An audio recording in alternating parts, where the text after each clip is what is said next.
result and petrol committee me you the caveats ne conditions bebre abem se manutua tension a che se me lusu abakra na me die me try electoral commission obetumi try electoral commission wa bra kasa basa bi ankoso obetumi problem bi no ne kanda dawo obetumi try electoral commission wa bra or how bi ankoso obetumi try problem bi ne ho ne kanda dawo but if the prevailing condition but I'm telling you if the prevailing condition na a prevailing in 2024 na anadwo be 4-5 a.m. ye bon for senior ma party for ye play promoni and the party for so fight back because or fight back because I better no the fight no so better balance so na won pass e men saka bibia me huni nyina but no party no be ono one on huni nyina na so say wo de twen na wo betwen na ya o party for play pra na ya say niema no minus share and no enye courage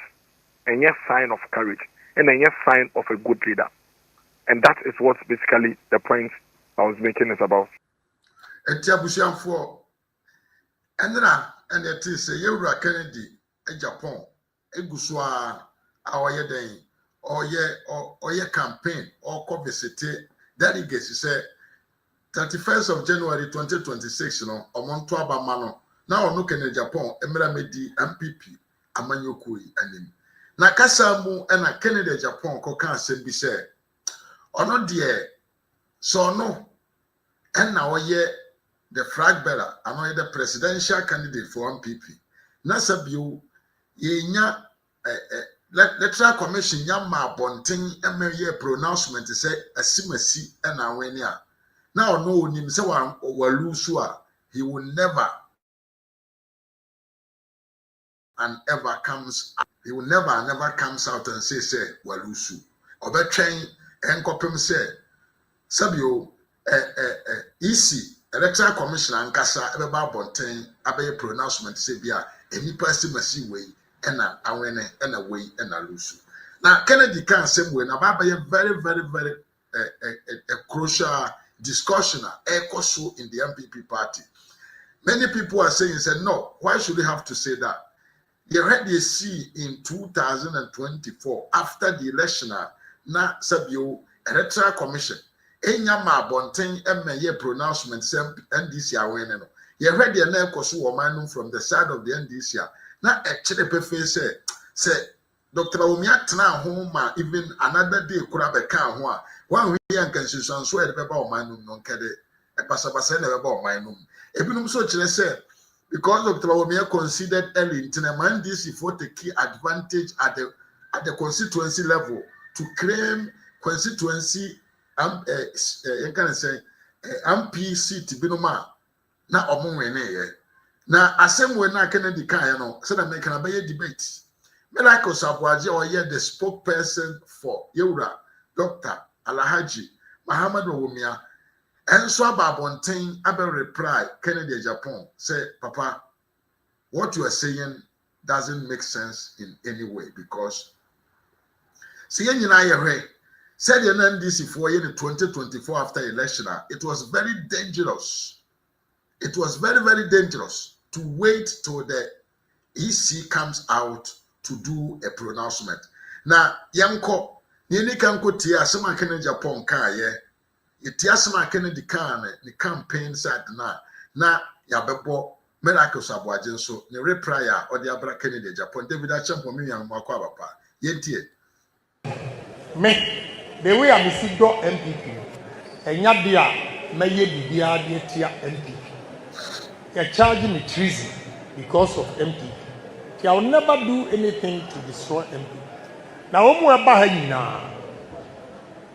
now, from 1992, about Pim Sadi. When was say body and soul, or didn't sika, now who are then, name dear, Abua MPP party, a chair making the Japan. Na me kura ni wi a na makọ akọsẹ no ana ye party ti mesremo obi obeba bia wantimi yanka adwuma ho asem na obeka Kennedy agyapong onye presidential material onye say no let me tell you we need bold men ye hia kukudrofo NDC for etutura asɛm no wanya obi a n'ani ɛden na wantimi anko face NDC fo a yɛbɛsa akɔ opposition te mesra munya kukuduro fo until say yɛbɛkae the last constituency sɛ me yɛ presidential candidate I will never accept defeat. I will never accept defeat until the electoral commission comes out to declare. I will not make case so I will never accept defeat. Ekuna ye kono ehia bema a wo mu beta yachi enye sa wo de ye boy ya na mu dimirika ni mo adwane na o makosi segu no enye sa na ye election in Africa to vote for a bold man. Ebiem last one me got transit. Obi ba was say and some way and a Kenya Japan can yes or no dear say or your flag bearer na electoral commission Emma Bonting Emma can say nipa win a lose win and he will never and ever accept defeat.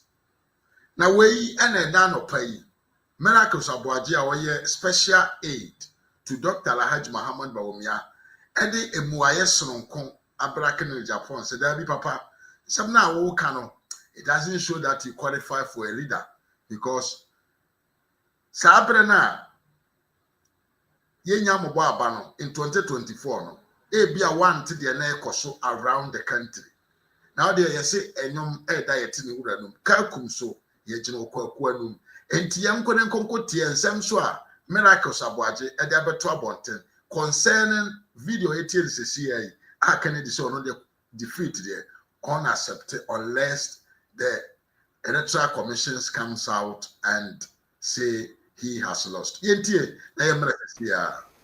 Na mama radio we what can say ye na kire se eye na kire se eye pa na mama musa de enra yete mi hun social media ye wura kan ya kompre kwa Japan won so obo ne nto asa na wakan asem bi se ono de so obeye flag bearer just electoral commission declare say we ni nkunim ansa na wagye atum won yintum se de ibinum ye ne say electoral commission meka say wadi eyintwo ana wa lusu a na wa ba bonte wo mun hyase mo bo ade enwie na wa ba beka ene bi ni we de awe am say kutia bi anim ni wura wo enim say sankomo ye twa soma oh benji di say kutia benji di say ono ni gidi a wo on say democracy na ye run no imi do ni nyina ye democracy no ye nyina na ye wom so but obia ne level of democratic tenet and I say principles ni adeus a o gidi wom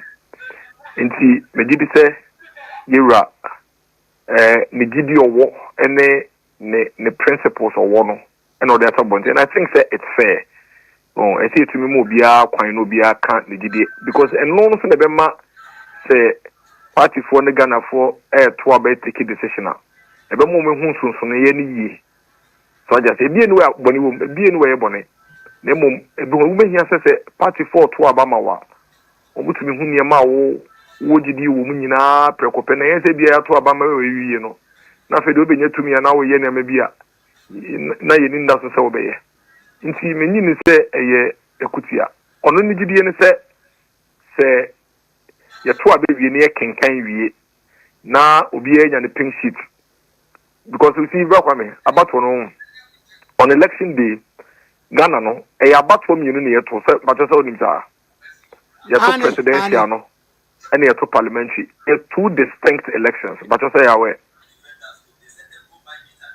now at the polling station so no your polling station agents mienu baako represented parliamentary candidate no and a baako represented presidential candidate in every polling station and see your to abani wia ehwa polling station hwa yihie ne yakan wia na agent no for full parliamentary elections no ojitum wo ho a na wasan wi a na waje ne pink sheet na or the pink sheet no akọ and also the ama parliamentary candidate in the coalition center or war. Now fe or the copy akwa and as a parliamentary candidate in the coalition center no at the copy akoma on only agent or constituency coalition center ho. Sene be or the better to their EC4 at the back coalition center one ho. Sa pepe and a presidential candidate and so away agent. Presidential candidate agent no on always fan say on no ne presidential candidate no a coalition center no Accra enti yenya kinkan aba no sensan no de ne pink sheet pe no no so send akọ presidential candidate no coalition center na or the copy so come presidential candidate no agent or constituency coalition center ho na ono so de ahwe de IC4 e de beba enti ye kinkan aba no across the country ni nyina no na presidential candidate no ye ono so ni coalition na parliamentary candidate no so ye ni coalition and so na wo mu ne say parliamentary candidate ne de constituency coalition center ho ho na electoral commission ebe kinkan na ba ni nyina bom na okan bom wie ne we wini a wo de form copy amano a results nyina wo so na electoral commission na manensa so ewo ho a na waboni din say Kwame Nkrumah tikefie na constituency we wini a ye declare no MP elect eti ho constituency one electoral commission e be declare no eno no mankan eno no enye gentlemen and be declaration no ye declaration no constituency wa eno e different from president dey na electoral commission at the constituency coalition center okeke bobu via na on also the copy of the forms that was sign out results no was no or the copy of map presidential candidate no coalition center agent no constituency ho now was send the copy so electoral commission regional coalition office center ho sa copy no na party no presidential candidate no so benya copy e won the coalition center enti ye di nyina na presidential candidate no or collating the results the same way electoral commission so collating the results no now say udu baby our collating results na we mu say we lusu ana we win ewie no niema mienu dia we win no no aye no coalition we win no normally that announcement say Miami coalition ewie ana Miami coalition be 95% na numbers na about so far no the GD say the winning elections no enti you be change electoral commission. The other side is say they are no you can carry on for quality in the area we lose no ono so waso die dem mom na kwa mpacho ha ne tie nie say can carry money in the area na wo kaka bom nyina awie na hu say we lose ba assembly ni ho ye train say abia beche na electoral commission abekin ka say basa bi anko so a obi anhyew obetimi atrase atwen akopem ebia na wotwe anase afempo obi anhyew because no bibie ni ho for example when you say yega o mampeni John Dramani Mahama bepem ne one consider defeat e 2012 elections ebepem ne o but say ebepem ne ebepem ne wow 2016 crowns one year so what you say but obi nkasa asemi ni ho because at the time no basa bie ni ho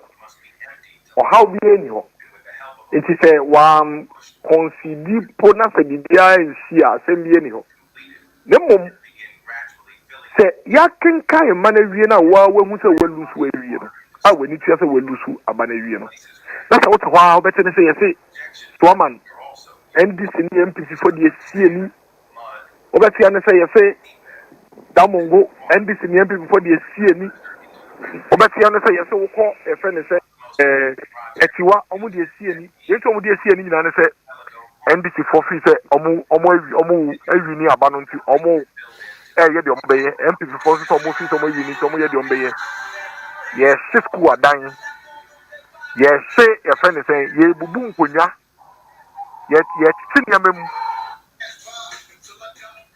na sa wo eni no unim say abai say me manitia o makeka ni na abom me pink sheet ni na ne krami I say pink sheet no ensesa so pink sheet na no fit police station wo no ensesa sentokwa obibia ho antokwa no be wo coalition center ho coalition na ntokwa be wo ho but pink sheet re dey ensesa what it means is that so long as a wuka pink sheet no sa sem bia free ho at any level ba we between the pink sheet na di ho dance here it is a wuka pink sheet na so we need to say pink sheet here me kuya ni ma dia makabo mu nyina yi men to me enim funim na o news awunya messages awunya nyina ne say o manfo NDC4 ene o manfo kontokwa o manfo so pray because o madwumu no o prayer o betuma wi ni ba wo nya bibia kai say constituency etiwa constituency no eye ne constituency figures nkwa na ohu ba wo de wehu Ghana ha nyina constituency results nyina ntu nim say ntokwa no mo kono so mo kra mo di o results re be ka wo kra ensesa bibia because wo de wehu bibia aden ena say wo ye penia we can say in the face of all this chaos, any confusion, any conflict, any violence, no. Chinchinachi, media, minka he. This electoral commission after 3 days. Ababe announcement answer. Wabra unim say we train 2 years electoral commission announcement, no. And social results are no. Knowing very well so we pink sheet and UBB. I have another example. When we said the night of the elections, no. Around I think 12 or 1 a.m. Yeah, press conference. Look at me address the press conference. That time only quality results no about 60-65%, and we're very much in a lead in that at that time, at that moment. And that was the time I hear press conference. Catch a man phone and say, "Omo member NDC phone show me before ni omo and ya basa NDC phone say about one." Because based on your figures, you so far there, you win elections. No, so no focus on what we are doing. At that point, your coalition, about 60% says you win elections. No, but about 3 hours later, after the your coalition by 95% to be. And you say after collating over 95%, no results are bad so far. Maybe I be doing it. See, the aka nyina kwa beka ho a entumi ma presidential candidates no en win elections no you cry a pink sheet you cry bibia and I think for kontokwa and then go for pray from ho and ye hye so we a leader no say under this circumstance we can say attention action wo de we betre electoral commission ntin go for be pro mu mpra go for be wo mu nyama be hye a enhye a enye courage a cowardice because as a leader no accepting defeat when you need to accept and so graciously no a part of the key tenet of a leader, and that is why I was making the point say nobody should ever say media say me need to ya me result and petrol committee me you the caveats ne conditions bebre abem say me need to ya tension a say me lose abakra na media electoral commission. Ubet me electoral commission wa bra kasa basa basa bia nkoso. Ubet problem bie no na kanda dawo. Ubet me electoral commission wa bra o how bia nkoso. Ubet me problem bie ne ho na kanda dawo. But if the prevailing condition, but I'm telling you, if the prevailing condition na a prevailing in 2024 na anadwo be 4-5 a.m. ye bon for senior party for ye play promo ni ade party for so fight back because or you say or fight back because ade better no the fight no so better balance so na hu nim pa se me saka bibia me hu ni nyina but no party no be ono wono ndi hu ni nyina na so say wo de twen na wo betwen na ya o party for play pra na ya say niema no minus share eno no enye courage enye sign of courage and a sign of a good leader. And that is what basically the point I was making is about. Where do you mamma say? Bra and cranin temper, you know.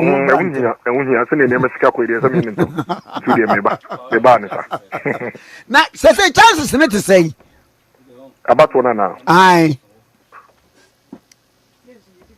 About will be in why a okay. About will be no. You make sure say I want to be here in the Bisham, ye the Bisham. And she sent a Dr. Mahmoud Bawumia in 2023. senior party for the year in 2023. Party for no so do na ye age or my polling station executives, the party executives from years. It been from 1992, it been from 2000. Omunim the boy a party no. And omunim yempeni mfuna airplane na. Uni so obia ejana so. But omunim said Dr. Mahmoud Bawumia and in the past ye pe 2 min 10 terms for 2028 there. Obetimi etu franka ma ye party no na NDC ni a umbe yi no foforo no wetumi de nechi akaso ita se Bawumia no ono ne apon no obi enim no ye nim ni din kafo nim de Bawumia so oba ya momo nurse fo nim de Bawumia so oba ya momo na ngofo entiase se wano ne yaton no 2024 o ma mno mko competition o am se yaton no ya anto nti ade na yaton no banche no ya anto no wo se ade kwa nkofo nko konkunta na se mfa nko ofu ho ne ma omo asem na ya na enokra bua Dr. Mahmoud Bawumia no because once I was Ghana ha amampeninfo ayenya no mo ya amampeninfo ayi di kan to omo ayanto normally omo ba foforo no mo yento nti enokra na bua Dr. Mahmoud Bawumia ma mampenin ba ko a obetra akonya so a no ntia akonya so dada oba first time a the toro mamba ko ebi ho omampenin ko for ba 2000 1996 yanto no but December 2000 say eto no okay ya papa di 8 months asamo ka tell omampenin ko for also why bank dada I Emma me say emre me interview Professor Mills sabe na mokumase nam so what I bank dada o ti asmo ka tell me say say what's me bank dada wa what I obotum di ma ye konkonte and one I do best start ai so I just say enti no crepa ne say asem ko mo kanu na eboa Dr. Mahmoud Bawumia because in fact so the Dr. Mahmoud Bawumia to ye mpenifo na aka no ho a omo mo pe na edom ko 2028 a MYN because on my way mo no why you do bedi kan ba for the first time na ya omanfo nto ye nto e ye de ono aba bi pani mum de aton ne dada no mo na ye de ne ba ye ton no omampeni ko for by 1996 ya nto no oba 2000 no ne ye ton no satam na friend is saying Yero Atamils eba for the first time. Yantono. Omampeni Atamils eba biem in 2008. No, ni atono mi enuso. Ansa yetono because na nipo ne pre no Omampeni Ekufuado no ba for the first time. Nti yantono. So what you say? The fact of the matter is say on my way no. Why you be the care pon na yantono? Umu na obebi ma yebeto. Sa no my no elections ne akwakoye. Eya wo ba for the first time ni mo na yento nti omo ni Dr. Mahmoud Bawumia pe ni mo nyina de se ka ne sa pa de a eno mo nyina obi ankonkoda we akabeneza be se kekeda kekeda because Dr. Mahmoud Bawumia ne aton no ono e na se sign de no ko bi mu a likely say Ghana for beden e beto no nti ye na me kwan so anisa party for ndim de epe na me gidi se 31 January no omo de adwuma ne be se Dr. Mahmoud Bawumia sa na wakoji tumi ama yeku no and some way na mame no wase e de ebetu mu e na no pai e wo okay FM so say sabio asema aka na Japan kan ya no nke ya me se kwakoye nkura adwene cause wo ni tua se enkrofo ewu amanfo NDC fo ajiga omo ahyase ekuma amanfo omo ahyase ehihye amanfo stores je say they don't want to see nothing until say Mahama Mene because of my your coalition is so why would you allow your people to die? Abra one kasa so nim say you have lost. So I think say in some way a bad dream basem, you know, a little thing I was someone drinking who ye. Now want you to write or comment section box for Melakos Aboagye in name of Dr. Bawumia only Kennedy Japan. Why and they make sense? Dear now, Jene, a fan sem yenu eho. Me din yani misamafo. Me da munyina se, me chia me ma men unity aboagye ye pa. Ma me want to say, sanso na me chia Albert Aquamensa. And I me chia Yari, me chia Bashiri Yari so pa. Abdebayo Abdul Hakim. Hey, wo dia board bo fon kwa di mi no aka bom. You see fumu ne mechia yepa na ya anso mechia yepa. Abusia for like video na share, wa subscribe wa. fa say see adoma so nya subscribe so am so subscribe to this channel and fa won sa isi adoma so say de be ya the video bi atuma obey first person a won sa be kan bi na wanya bi e de agigi woni na wahwe bi so na wafam adwen makra mu nyina me de mo be sia until we meet again adios.